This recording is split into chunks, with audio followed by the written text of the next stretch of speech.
Hey guys, it's Tyler from Nelly Security, and today we're going to be talking all about IP ratings.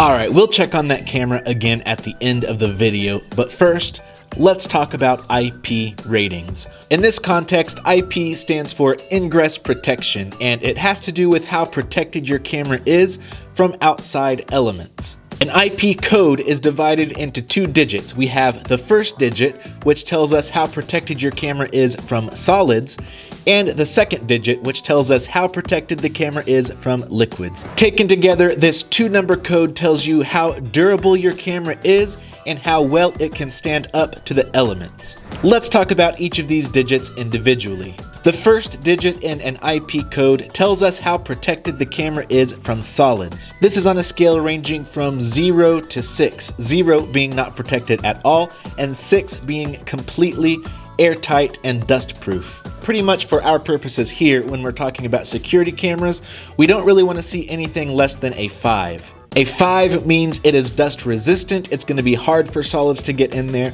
while 6 means it's completely dust proof and nothing can get in there. If you're installing a security camera indoors, you can probably get by with a 5 for that first digit, but we definitely don't recommend going lower than a 5.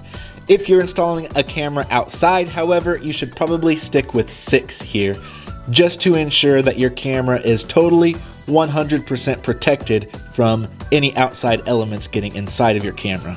The second number in an IP code tells us how protected the camera is against water getting inside. This also ranges on a scale going from 0 to 8, 0 being, again, not protected at all, while 8 means you can submerge this camera in water deeper than 3 feet. If you are installing a security camera inside, the second digit really doesn't matter a whole lot.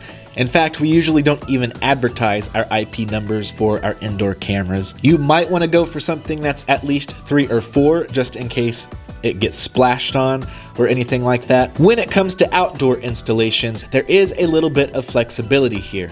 We definitely wouldn't recommend going anywhere lower than IP65, and in most cases, you don't really need to go over an IP67. First, let's talk about IP65. An IP65 security camera can handle light jets of water, so for the most part, you should be able to install these cameras outside with very little issues. However, we do not recommend installing these in an area where they will get head-on exposure to the elements. An IP65 security camera is perfect for installing under the eave of a roof or even on a porch, someplace with an awning or some kind of covering. Again, it's okay if it does get wet, it's okay if it gets light jets of water, but if you need to install a security camera outside and there's no covering and no protection at all, you should probably invest in a camera that is at least IP66. IP66 rated cameras can withstand more powerful jets of water, meaning these cameras are perfect for most outdoor situations.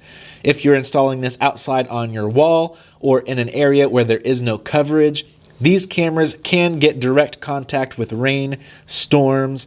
They can handle pretty much anything that comes their way. The only difference between an IP66 rated camera and an IP67 or 68 rated camera is that IP66 cameras cannot be fully submerged in water. So if you are going to be installing a security camera in an area where you expect an abnormal amount of rain, maybe this is just in a very wet climate, or if you're installing a security camera in a car wash, we recommend going with IP67. IP67 security cameras can be submerged in water up to 3 feet.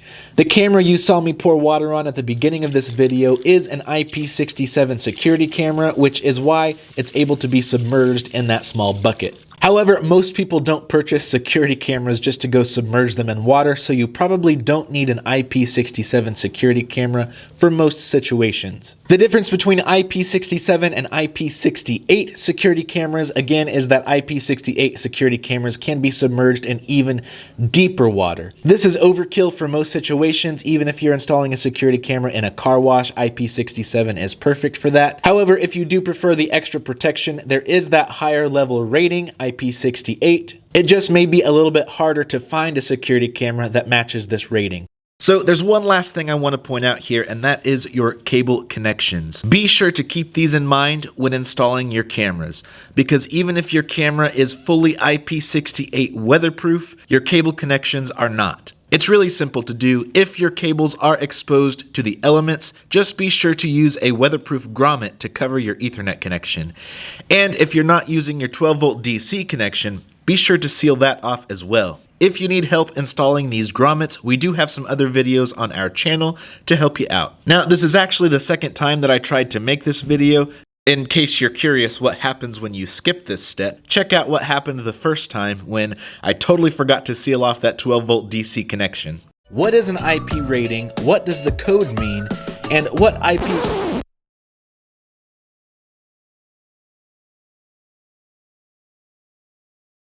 So that is everything you need to know about IP ratings. Now, before we go, I do want to revisit that camera from the beginning of this video. So let's check it out and see if any damage has been done. All right, let's check this out. Cool. All right. It is nice and wet. You can check it out for yourself. It's fully submerged, and I mean, everything looks good. The video's still there.